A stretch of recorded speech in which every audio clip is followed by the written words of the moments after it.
It's proper. One day you might say, I'm a Muslim. They say, who knows about it? Say, no one. Well, you're either telling them right now, or you can say, well, there's people, I go to this masjid or this mosque, or I know this person, or these people were witnesses to it. They might want to write you a letter in some cases where it is needed. But there are so many Muslims whom no one really knows that they are actually Muslim. Because of social media today, what would happen? They would enter the fold of Islam behind their screens. And I've known of quite a few who later told me that I'm actually a Muslim for 2 years, but I didn't have the opportunity to interact with Muslims for whatever reason it was. In some parts of the United States, they live far away from the closest Muslim community and masjid, and so on. But nonetheless, when you say a shahada, you are declaring, I bear witness that I will not worship anyone besides Allah. That's the meaning of it. You're saying, I bear witness that there is none worthy of worship. Haven't we all said it? Don't we all repeat it every day? So what does that mean? That means no one is worthy of worship. So why are you worshipping other things besides Allah? One might argue, I don't. No. Sometimes we worship our position. We start doing wrong things because we know we are in authority. MashaAllah. We start doing wrong things because we know we are in authority. We start, for example, because we have wealth, we start abusing people. What are you doing? You're worshipping your wealth. You allowed your wealth to make you forget that Allah is above you. And Allah comes first. You allowed your position to make you forget that Allah comes first. Humble yourself. Allah can take it away now. Humble yourself. You allowed your good looks to make you think, I can get away with this. There was once a sister who started dressing appropriately and later told us in a certain conference that because I believe that Allah blessed me with very good looks, I used to feel that I need to show this. Until people started calling me dirty names and I realized that they, you know what they start calling people who want to show off everything, the cleavage is showing and everything else is showing. What do they call you? The most derogatory words, but they were the ones enjoying looking. But you also enjoyed showing. It did not bring about any contentment. What did I say earlier?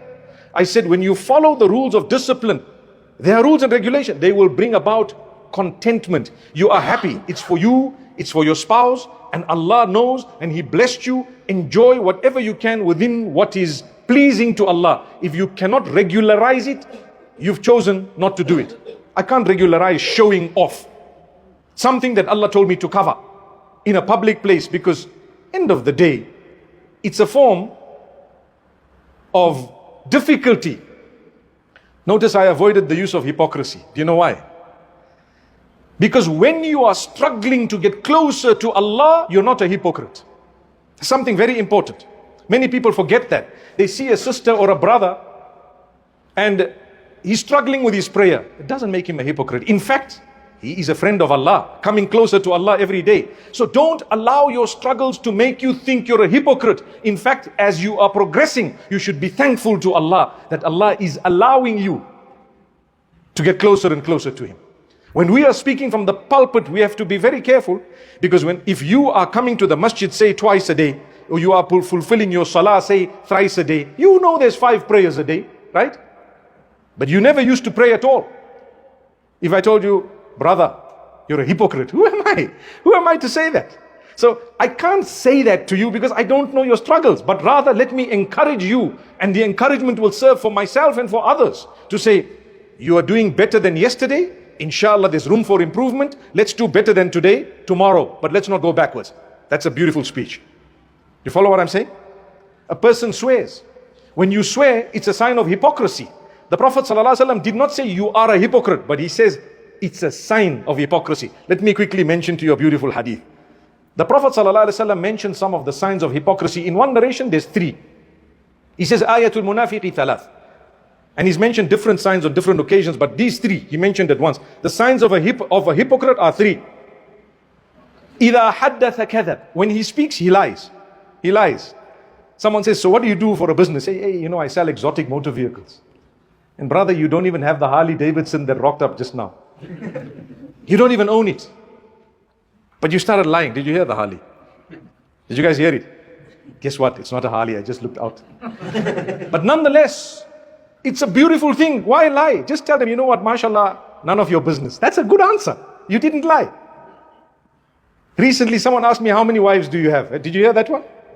I told him, brother, none of your business. How would it change the price of eggs in central China if I told you? It's got nothing to do with you. Have I done something haram? My brother, take it easy. You're struggling to find one fro. Let's keep quiet. May Allah subhanahu wa ta'ala grant us ease. Wallahi, people want to know things that really do not have anything to do with them. The Prophet says, sallallahu alayhi wasallam, if you're a good believer, one sign that you really follow Islam is you don't involve in that which does not concern you. Min husni islam al-mar'i tarkuhu ma la ya'ni. A sign of the goodness of faith of a person is they leave that which doesn't concern them. You desperately want to know, uncle, what are you worth? He'd say 3 billion. And what he lied, and you also didn't know what he was saying. So there were two things. 3 billion what? Maybe Zimbabwe dollars, we might agree. But my brothers, my sisters, look at how one of the signs of hypocrisy is that the person lies. If you tend to lie, my brother, my sister, I'm not going to say you're a hypocrite, because it could be a weakness where you are working on it. Well done. Work on it. I'm not saying well done because you lie. I'm saying well done because you're working on it. I want all of us. You have a weakness of lies.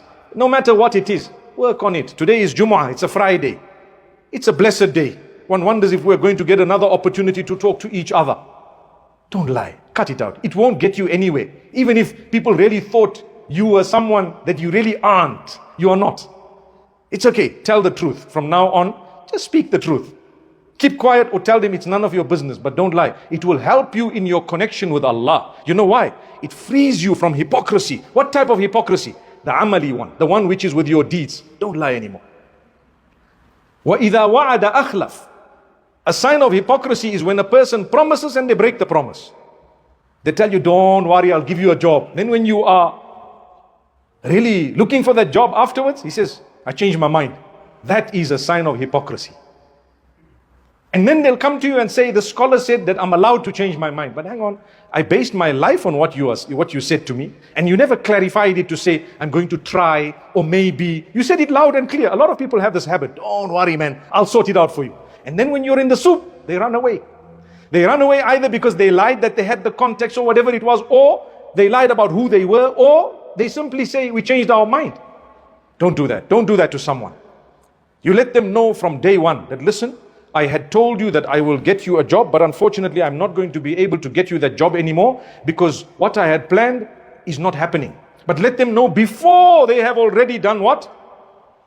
Quit the previous job and so on. This is one example. There are so many examples I can give you. I can give you one example.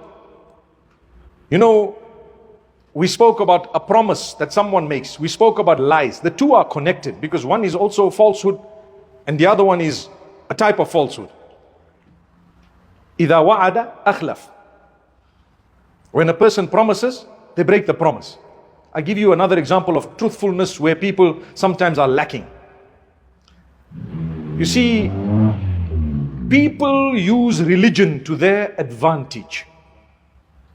If you do that, and you then sometimes want nothing to do with religion when it is to your disadvantage, then you need to work harder on yourself. You don't want to enter this circle of hypocrisy that we're talking about today. So the example Allah mentions in the Quran, Allah says, وَإِذَا دُعُوا إِلَى اللَّهِ وَرَسُولِهِ لِيَحْكُمَ بَيْنَهُمْ إِذَا فَرِيقٌ مِّنْهُمْ مُعْرِضُونَ. When people are having a dispute amongst each other and they are called towards the solution of Allah and His Rasul, you find a group from among them turning away. And in another verse Allah says, وَإِن يَكُنْ لَهُمُ الْحَقُّ يَأْتُوا إِلَيْهِ مُذْعِنِينَ أَفِي قُلُوبِهِمْ مَرَضٌ.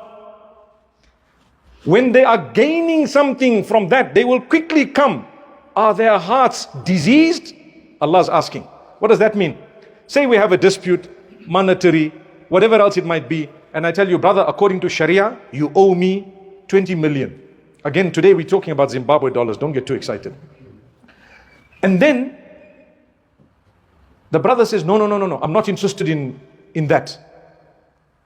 Right? Why? Because he's losing. He'll take you to the court.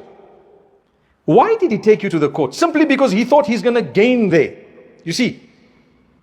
Then when he's losing his case and the court says you owe the guy 40 million, he quickly goes back to the scholars and says, tell this guy to sort it out Sharia. Are you following what we're saying here? That could just be the biggest hypocrisy you can think of in terms of your deeds. What did you do? You're using